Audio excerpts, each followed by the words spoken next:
நம்ம எல்லாம் சர்க்கரை நோயாளிகள் எல்லாம் நாய்க்கு நன்றியோடு இருக்கணும். நாய் நன்றியோடு இருக்கிறது வேற, சர்க்கரை நோயாளிகள் நாய்க்கு நன்றியோடு இருக்கணும். ஏன் தெரியுமா? இன்சுலினை முதல்ல நாயினுடைய பேங்க்ரியாஸ் அதில் தான் எடுத்துகிட்டு வந்தாங்க. நிறைய ரோட்டில் திரிஞ்ச நாயெல்லாம் பிடிச்சிட்டு வந்து அதனுடைய பேங்க்ரியாஸை ஆப்ரேட் பண்ணி எடுத்து, அந்த பேங்க்ரியாஸை எடுத்த உடனே அந்த நாய் பூரா மெலிஞ்சு போகுது. என்னடா உடலுக்கு சாப்பாடெலாம் நல்லா தான் போடுறோம், ஆனால் பேங்க்ரியாஸ் எடுத்த உடனே அந்த நாய் மெலியுதுன்னொடனே இதில் இருக்கக்கூடிய ஒரு சத்து தாண்டா உடலை செம்மையாக வச்சுக்குது அப்படின்னு அன்னைக்கு அதுக்கு பேர் பேங்க்ரியாட்டின் அப்படின்னு கண்டுபிடிக்கிறான். அந்த பேங்க்ரியாஸ் எல்லாம் எக்ஸ்ட்ராக்ட் பண்ணி எடுத்த சத்துக்கு பேர் பேங்க்ரியாட்டின். அதுதான் இன்றைய இன்சுலின். அந்த பேங்க்ரியாட்டினை வந்து நாயெல்லாம் கொண்டு நாயிட்ட இருந்து பேங்க்ரியாஸ் எடுக்கக்கூடாதுன்னு சொல்லி அதுக்கப்புறம் பாக்டீரியாக்கள்ல இருந்தே பிரித்து எடுத்து ஐலின்னு அவங்க அந்த குரூப் வந்து பாக்டீரியாவிலேருந்து பிரித்து இன்றைக்கி 1923 2023 வரைக்கும் இன்சுலின் பல மில்லியன் மக்களை காப்பாற்றி கொண்டிருக்கிறது. ஒரு இவ்வளவு காலமாக இருந்த இந்த சர்க்கரை நோயை ஒவ்வொருத்தரும் ஒரு விதமாக முதல்ல குணப்படுத்தியிருக்காங்க. முதல்ல என்ன ஒரு அப்போ ஐரோப்பியாவில் இருந்த ஒருத்தர் வந்து என்ன பண்ணியிருக்காரு, இவன் தான் பூரா சத்தும் இவன் ஒன்றுக்கு வழியாகவே வெளியே போயிட்டு ஆள் மெலிஞ்சிட்டே போகிறானே, அப்போ இழந்த சத்தெல்லாம் கொடுப்போன்னு சொல்லி நிறைய சாப்பாடு கொடுக்குறாங்க. ஆள் மெலியா இன்னும் கொஞ்சம் சாப்பிடு, இன்னும் கொஞ்சம் சாப்பிடுன்னு ஓவர் ஈட்டிங் கொடுக்குறாங்க. அவன் பூரா செத்து போயிட்டான். அப்போ தான் கண்டுபிடிச்சாங்க, இல்லை இது ஒரு பக்கம் வெளியே போகுது, ஆனால் அவன் சாப்பிட்ற விஷயம் தான் வெளியே போகுதுன்னு முதல்ல ஒரு தியரி வருது, ஸ்டார்வேஷன் தியரி. அவனை பட்டி போட்டால் நல்லா இருக்கானான்னு பார்க்குறாங்க. பட்டி போட்டால் எல்லாரும் நல்லா இருக்கான் சர்க்கரை வியாதியில். இன்றைக்கி நம்ம பேசுகிறோம் இல்லையா, அளவாக சாப்பிடு, கரெக்டாக சாப்பிடுங்கிற தியரி முதல்ல ஸ்டார்வேஷன் டெக்னிக்கில் வருது. இன்னொரு பிரெஞ்சு டாக்டர் ஒருத்தர், அவர் எப்படி கண்டுபிடிக்கிறார் தெரியுமா? உடல் உழைப்பு வேணும் அப்படின்னு சொல்லி யாருக்கெல்லாம் சர்க்கரை வியாதி வருதோ அவன் கையும் காலையும் கட்டி குதிரையில் ஏற்றி அனுப்பிடுறாங்க. குதிரை பாட்டுக்கு 25-30 கிலோமீட்டர் ஓடுது, திடுன்னு ஓடுது. இறங்கின உடனே அவனுக்கு சர்க்கரை குறைவாக இருக்குது. ஸோ உடல் உழைப்பு சர்க்கரையை குறைக்கும் என்கிற புரிதல் அப்போது வருது. இப்படி காலகாலமாக கிடைத்த அறிவெல்லாம் சேர்ந்து தான் இன்றைக்கு சர்க்கரைக்கான ஒரு உணவு திட்டம் எப்படி இருக்கணும், சர்க்கரைக்கான உடல் உழைப்பு எப்படி இருக்கணும் வருது. நண்பர்களே, இனிமேல் இந்த இனிப்பு தேசத்தில் நாமும் ஒரு வேளை சர்க்கரை நோயாளியாக இருக்கலாம், இல்லை நமக்கு வரக்கூடிய சசப்டபிள் இருக்கலாம். இதை வராமல் தடுப்பது எப்படி, வந்தால் எப்படி அதை காப்பது என்பதை கொஞ்சம் நேரம் பேசலாம். வராமல் தடுப்பது குழந்தை பருவத்திலிருந்தே ஆரம்பிக்கணும். உங்கள் வீட்டில் குட்டி குழந்தைகள் யாரெல்லாம் இருக்காங்களோ, சுகர்லாம் 25 வயசு 30 வயசுக்கு மேலே யோசிச்சா போதும். இப்போதைக்கு கண்ணு நீ 5 ஸ்டார் சாக்லேட் சாப்பிட்றா, நீ ஃபஸ்ட்டு மார்க் வாங்கினா உனக்கு மில்க் சாக்லேட் வாங்கி தரேன்னு தயவு செய்து மாற்றாதீங்க. சிறு குழந்தையாக இருக்கும்போதே குழந்தைகளை வந்து இனிப்பிலிருந்து இந்த நேரடி வெள்ளை சர்க்கரை இனிப்பிலிருந்து வெளியே கொண்டு வரணும். சின்ன பிள்ளையாக இருக்கும்போது இனிப்பு வேணும். அந்த இனிப்பு வெள்ளத்தில் இருந்தோ கருப்பட்டியில் இருந்தோ தேனில் இருந்தோ இருக்கட்டும். 45 வயசு 50 வயசு ஆயிடுச்சு, சர்க்கரை வியாதி இருக்குன்னா எந்த இனிப்பும் வேண்டாம். 6 சுவையும் மிக முக்கியமானது நம்ம படிச்சிருக்கோம்.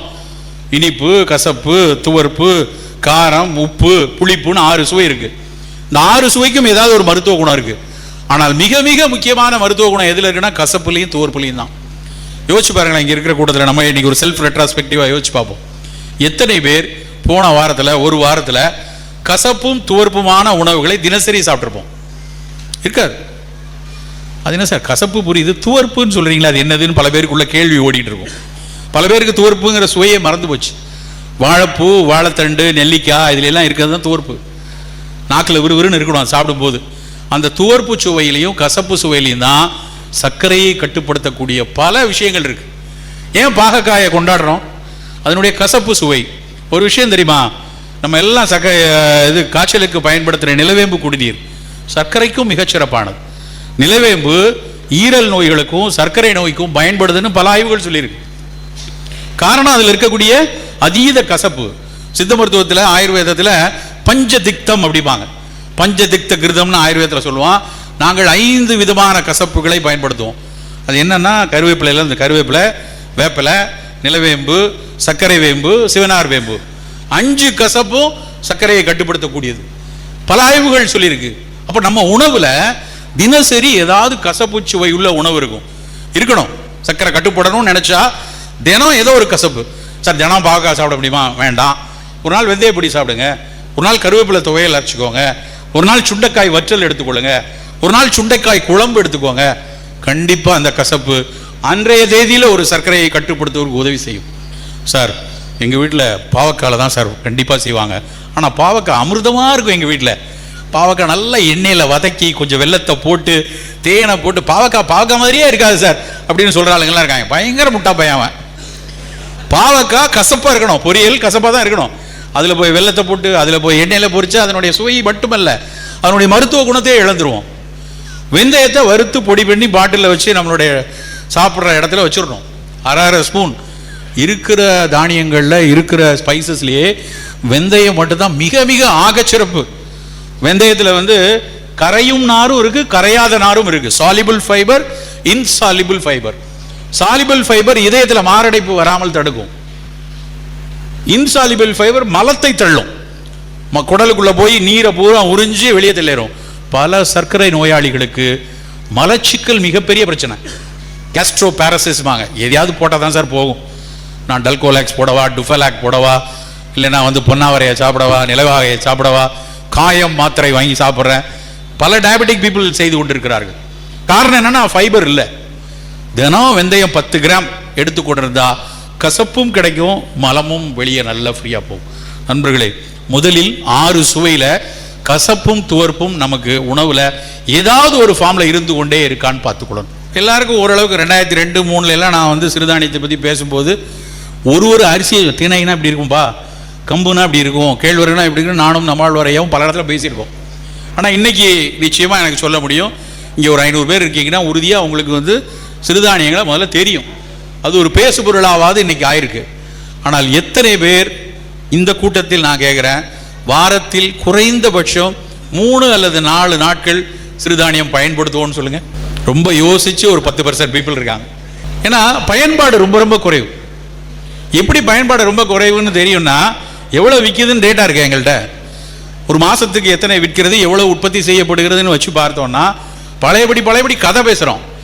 அப்படியே ஃபோட்டோ எடுத்து யூடியூப்பில் ஏற்றி சிலாகிச்சு பார்த்து, ஆமாம் சிவராமன் நல்லா பேசினார்ப்பா, திணையரிசியை பிரமாதமாக பேசினார், வரகை பற்றி எவ்வளோ சொன்னார் தெரியுமா அப்படின்னு சொல்லிவிட்டு அப்புறம் போய் நம்ம வீட்டில் வந்து பாசுமதி அரிசியில் ஏதாவது பிரியாணி செஞ்சு தருவோமா, இல்லைன்னா வந்து நல்ல விலை இட்லி, மல்லிகைப்பூ மாதிரி இட்லி வேணுமான்னு சொல்கிறவங்க தான் பெரும்பாலான பேர் இருக்காங்க. மாற வேண்டும் நண்பர்களே, நம் மாறித்தான் ஆக வேண்டும். அதாவது முன்னாடி வந்து அது சாய்ஸ், சிறுதானியம் எடுக்கிறது ஒரு தேர்வு, தேவைப்பட்டால் எடுத்துக்கலாம். ஆனால் இன்றைக்கி அப்படி இல்லை, இட்ஸ் மேண்டேட், அவசியம், மாறித்தான் ஆகணும். இதுக்கு சிறுதானியம் வேணும். சிறுதானியத்தில் ஒரு 3 முக்கியமான விஷயம் இருக்குது. ரொம்ப நிறைய இருக்கிறதெல்லாம் விட்டுருவோம். இனிப்பு தேசத்திற்கான 3 விஷயங்கள் அதில் இருக்குது. முதல் விஷயம் என்னென்னா, பெருவாரியான சிறுதானியங்கள் லோ கிளைசிமிக். லோ கிளைசிமிக்னா என்ன அப்படின்னா, சர்க்கரை நம்ம சாப்பிட்ற உணவுல எல்லாம் சர்க்கரை சத்து இருக்குது, அது படு வேகமாக ரத்தத்துக்குள்ளே கலக்கக்கூடாது. இப்போ உருளைக்கிழங்கை நல்லா அவிச்சு ஒரு பாத்திரத்தில் போட்டு கொஞ்சம் அதுக்கு மேலே சாஸ் எல்லாம் போட்டு ஒரு ஸ்பூனில் சாப்பிட்டீங்கன்னு வச்சுக்கோங்களேன், 5 நிமிடத்தில் சாப்பிட்டீங்கன்னா 15 நிமிஷத்தில் அதில் இருக்கக்கூடிய 95% கார்போஹைட்ரேட்டும் குளுக்கோஸாக ரத்தத்தில் ஏறிடும். அதனால தான் டயபெட்டிக்கை உருளைக்கிழங்கு சாப்பிடாதீங்கன்னு சொல்கிறது. 15 நிமிஷத்தில் நம்ம சாப்பிடக்கூடிய உருளைக்கிழங்கினுடைய 95% கார்போஹைட்ரேட்டும் ரத்தத்துக்குள்ளே ஏறிடும். அதே அளவுக்கு ஒரு பொன்னாங்கண்ணி கீரை பொரியல், இல்லைன்னா முருங்கைக்கீரை பொரியல், பசலைக்கீரை கூட்டு, இல்லை சிறுகீரை, அரைக்கீரை, ஏதோ ஒரு கீரை அதே அளவுக்கு எடுத்து சாப்பிட்டீங்கன்னு வைங்க, 1.5 மணி நேரம் ஆகும். இதுவும் குளுக்கோஸ் தான், கீரையும் வந்து கார்போஹைட்ரேட் தான், அறிவியலாளர்களுக்கு தெரியும். அது வந்து ஒரு செல்லுலோஸ், அதுவும் ஒரு குளுக்கோஸுடைய பாலிசாக்கரைடு தான். ஆனால் அது உடஞ்சி அது உள்ளே இருக்க குளுக்கோஸ் உடம்புல சேர்றதுக்கு 1.5 மணி நேரம் ஆகும். மெல்ல மெல்ல சர்க்கரை உடலில் சேர்ந்துச்சுன்னா இந்த சர்க்கரை வியாதினால கிட்னி பிரச்சனை வந்துடும், ஹார்ட் பிரச்சனை வந்துடும், ஸ்ட்ரோக் வந்துடுங்கிற பயமே வேண்டியிருக்காது. ஏனென்றால் லோ கிளைசிமிக் உணவுகள் மைக்ரோ வாஸ்குலார் டேமேஜஸை ஏற்படுத்தாது. மைக்ரோ வாஸ்குலார்னா மிக நுண்ணிய இரத்த நாளங்களில் ஏற்படக்கூடிய ஒரு அழற்சி தான் சிறுநீரக கோளாறுக்கான அடிப்படை காரணம். மிக நுண்ணிய இரத்த நாளங்களில் நடக்கக்கூடிய அழற்சி தான் புற்றுநோய்க்கான காரணம். மிக நுண்ணிய இரத்த நாளங்களில் வரக்கூடிய இரத்த கசிவு தான் ஸ்ட்ரோக் வர்றதுக்கு காரணம். இது எல்லாம் வந்து லோ கிளைசிமிக் உணவுகளில் ஏற்படாது. சிறுதானியங்கள் பெரும்பாலான சிறுதானியங்கள், கேழ்வரகுன்னு சொல்லக்கூடிய ராகியை தவிர மீதி எல்லாமே இரத்த சர்க்கரையை மெல்ல மெல்ல மெல்ல மெல்ல தான் ரத்தத்துக்குள்ளே போட்டுப்போம். காரணம் ஏன் தெரியுமா? இந்த சிறுதானியங்களில் 2 விதமான ஸ்டார்ச் இருக்குது. ஒன்று வந்து rapidly absorbable starch, slowly absorbable ஸ்டார்ச்சுமாங்க. இந்த ரேப்பிட்லி அப்சார்பபிள் தான் நம்ம மல்லிகைப்பூ இட்லியில் இருக்குது, வெள்ளைச்சோறில் இருக்குது. சிறுதானியங்கள் எல்லாத்துலேயுமே ஸ்லோலி அப்சார்பபிள் ஸ்டார்ச்சோ ரெசிஸ்டன்ட் ஸ்டார்ச் தான் இருக்குது. அதனால் அவை வந்து அந்த சர்க்கரையை ரத்தத்தில் சேர்க்கறதுக்கு ரொம்ப நேரம் எடுக்கும். அப்படி மெல்ல மெல்ல மெல்ல சர்க்கரை சேர சேர பல நோய்களினுடைய பிடியிலிருந்து இந்த சர்க்கரையினுடைய பக்க விளைவுகள், சர்க்கரை நோய் நாள்பட்டு இருக்கும்போது ஏற்படக்கூடிய அது ஒரு சிறுநீரக நோயோ இல்லை கண்ணில் இருக்கக்கூடிய ரெட்டினல் டேமேஜோ இல்லைனா மூளையில் வரக்கூடிய இரத்த கசிவோ எல்லாத்தையும் நாம் வந்து விளக்க முடியும்.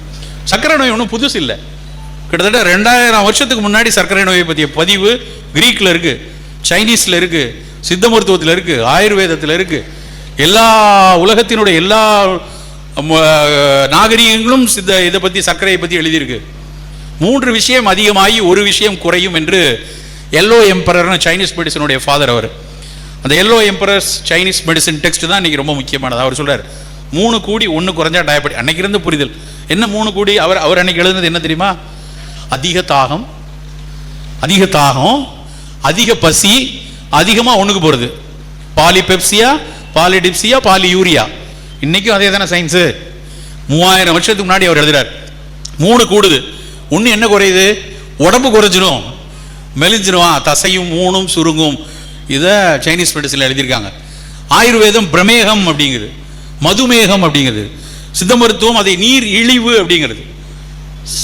எல்லாமே ஒன்று தான். நீர் இழிவு, அதிகமாக யூரின் போய்கொண்டே இருக்கு.